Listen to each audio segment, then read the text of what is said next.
చంద్రనగుట్ట police స్టేషన్లో 2, 3 తారీఖు night అంటే 2 తారీఖు రాత్రి 3వ తారీఖు తెల్లారుజామున 12:30, 1 మధ్యలో ఒక ఆటోలో ఇద్దరు కూర్చొని సస్పిషియస్గా చనిపోయినట్టు కనిపిస్తున్నారు.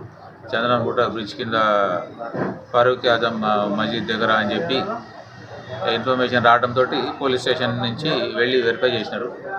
వెరిఫై చేసి చూడంగా అక్కడ చనిపోయినట్టుగానే కనిపించినారు ఇద్దరు. వాళ్ళని చూసి ఇమీడియట్గా క్లూస్ టీము ఆ తర్వాత వేరే మిగిలిన సైంటిఫిక్ ఇన్వెస్టిగేషన్ స్టార్ట్ చేసి వెరిఫై చేసి చెక్ చేస్తే ఆ ఆటో వాళ్ళు ఏదైతే ఆటోలో కూర్చొని చనిపోయి ఉన్నారో ఆ పక్కననే ఈ ఎథ్రేనియం వాయల్స్ ఆ తర్వాత సిరంజీలు కనిపించినాయి. ఆ తర్వాత వాళ్ళ చేతిలో కూడా ఇంజెక్షన్ చేసుకున్న మరకలు కనిపించినాయి. అవి చూసి ఈ ఇంజెక్షన్ మూలకంగానే అయి ఉండొచ్చు అన్నది నిర్ధారణకు వచ్చినారు. ఆ తర్వాత ఆ ప్లేస్లో వీళ్ళతో ఎవరెవరు ఉన్నారు, వీళ్ళ ఫ్రెండ్స్ ఎవరు అన్నది ఇన్వెస్టిగేట్ చేసి చార్ గార్డ్ ఇన్స్పెక్టర్ గారు, ఏసీపీ గారు ఆ తర్వాత టీం అంతా వెరిఫై చేసినారు. వెరిఫై చేసి ఎంక్వైరీ చేస్తే వీళ్ళకి ఈ చనిపోయిన వాళ్ళిద్దరు జహాంగీర్ ఖాన్ 25 years, ఇతను ఆటో నడుపుతాడు. ఆ తర్వాత ఇర్ఫాన్ 29 years, ఇతను కూడా ఆటో నడుపుతాడు. వీళ్ళకి కళ్యాణ్ అని ఒక ఫ్రెండ్ ఉన్నాడు. వీళ్ళు ముగ్గురు రెగ్యులర్గా ఈ గాంజా కానీ లేదంటే ఈ ఎథ్రేనియం ఇంజెక్షన్ కానీ లేకుంటే లిక్కర్ కానీ కొనుక్కొని తాగే అలవాటు ఉంది.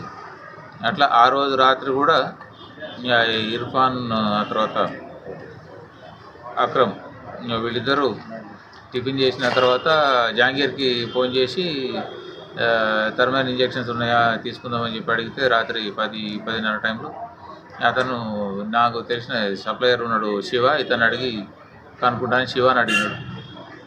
శివ అనే అతను ఇంటర్న్ మళ్ళీ నాకు అతను ఆకాష్ సప్లై చేస్తాడని ఆకాష్ అనే అతన్ని అడిగితే ఆకాష్ థర్మల్ ఇంజెక్షన్స్ లేవు నా దగ్గర, ఇప్పుడైతే వేరే ఎనస్థీషియా ఇంజెక్షన్ ఉంది, ఇది కూడా అదే ఎఫెక్ట్ ఉంటుంది, అవి కావాలంటే ఇస్తానని చెప్పి వీళ్ళకి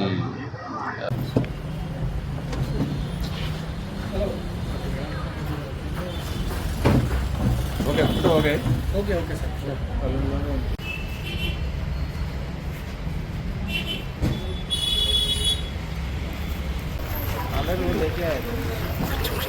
సార్ కొంచెం ఒక్క కొంచెం సార్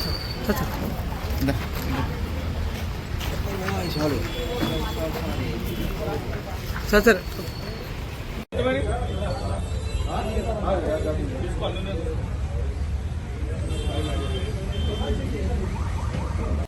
నువ్వు జారంగా ముందు నువ్వు కూర్చో లోపల ఫోటో నక్కలో వస్తున్నాడు.